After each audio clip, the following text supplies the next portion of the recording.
Now at 5 a.m. on WKYT this morning, a mother in Clay County is charged with abuse after police say her child showed up to school covered in bruises. Embattled Rowan County Clerk Kim Davis has had an audience with Pope Francis, according to her legal team. And the grandmother of a Southern Kentucky boy killed in a school bus accident is left with a lot of questions after her grandson's death. Tracking, alerting, protecting. This is WKYT This Morning. Good morning to you on your Wednesday, and welcome in. I'm Bill Bryant. And I'm Rebecca Smith. Let's first get to weather. It is raining out there right now with Micah. Yeah, we still have that rain out and about. This is more of your pesky rain that's just very light and just does not want to move on out. A little bit of rain back towards your west, 65 degrees. It is, we have more rain to talk about today. We'll get into that forecast coming up. Thank you, Micah. Happening right now. Dozens of fans waiting in line before the official scheduled camp out for Big Blue Madness tickets. They've just started running across the street, as you see there, to set up camp officially. We're taking a live look at the madness right now. What a crowd this morning. Those fans have been waiting since late Sunday night across the street in preparation for this camp out. They're excited. They are excited. You can hear them cheering and getting up and getting ready for all this fun. WKYT's Michelle Chamberlain there with more on all the action, and that's what it is, yes, Michelle. Hundreds of people were camping out for the official camp out, which has officially begun. People were lined up from Lexington Avenue all the way down to Rose Street. Hundreds of people. I even spoke to someone who was standing out here Sunday night waiting for a ticket for his mother. Now, officials are telling me there won't be as many campsites this year due to construction that is taking place on campus. There's usually spaces for about 500 tents. This year, there will only be spaces for about 400. Now, some of these people, like I said, have been camping out since Sunday night. Tickets will be handed out Friday night, so they'll be here till Friday night.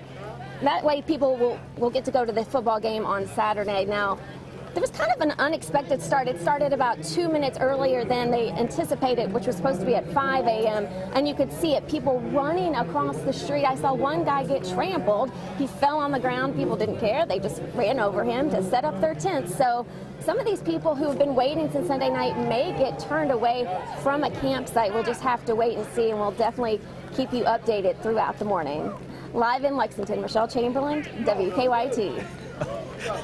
When do you ever see such a big crowd this time of morning? You know, it's unbelievable. Every year around this time, right? You got it, yeah. All right, and so now the official camping is beginning. 5:02 on WKYT. Embattled Rowan County Clerk Kim Davis is making headlines once again. Yeah, her legal team, it says that she had a private meeting with the Pope during his visit to the United States. WKYT's Mark Barber is at the live desk with a look at really what is a historic meeting.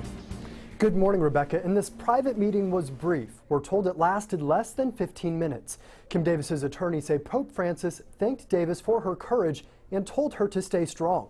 We're told the Rowan County clerk, who became a household name for refusing to issue marriage licenses to same-sex couples, met with the Pope at his request at the Vatican Embassy in Washington, D.C. on Thursday.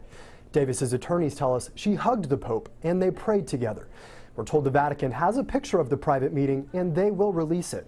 The Pope also reportedly gave Davis and her husband a rosary that he blessed. Davis says she is an apostolic Christian, but her parents are Catholic, so she is going to give them the rosary. The Pope's stance is clear about whether government employees with religious objections to the law should obey the law. On his flight back to Rome, he said those officials have the human right to disobey the law if it violates their conscience. Now, Davis's attorneys say that when the Pope was meeting with Davis, he held out his hands and asked her to pray for him. We're told that she did hold his hands and then asked the Pope to pray for her. From the live desk, Mark Barber, WKYT. Mark, thank you. The site shocked teachers at an eastern Kentucky school. Police say a 6-year-old girl showed up with black eyes and bruises all over her body. Now her mother has been arrested, and police say she is to blame. Manchester police arrested 28-year-old Jessica Sasser, and they've charged her with criminal abuse. According to an arrest citation, police say Sasser told them that her child fell at a playground. However, officers say her injuries don't match that scenario. They say the marks on her body came from a stick and a belt.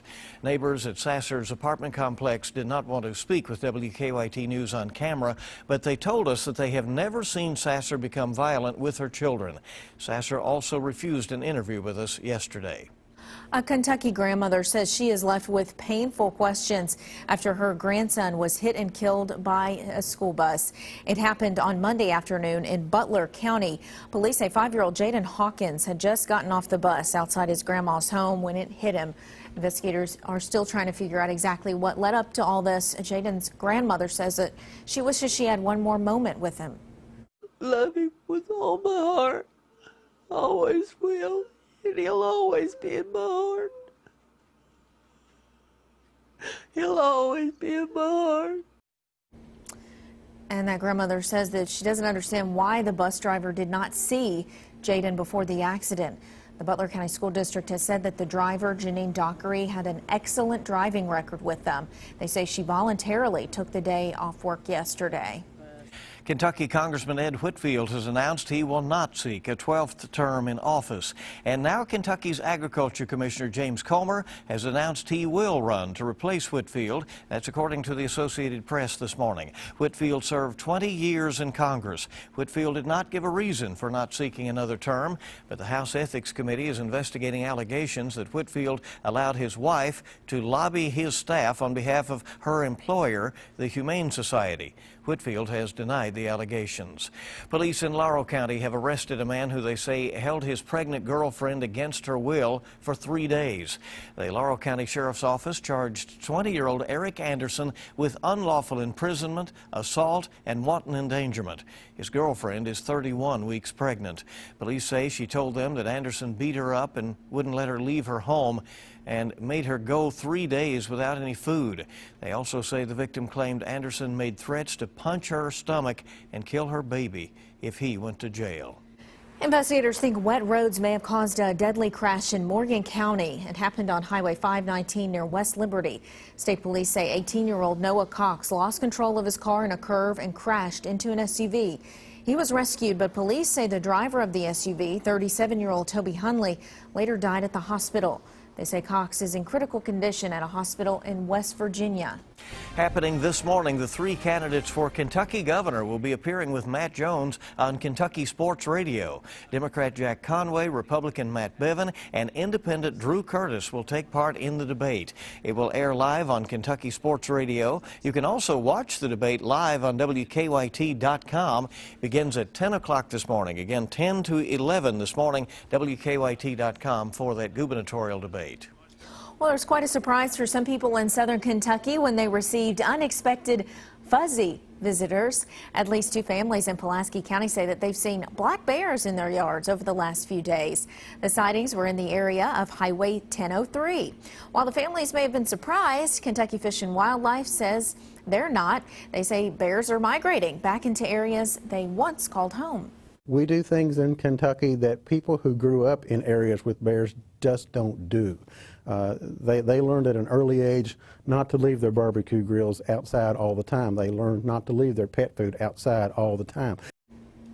Well, wildlife says that bears have been known to travel hundreds of miles, sometimes along river basins. So if you see one, don't be too shocked. That's right.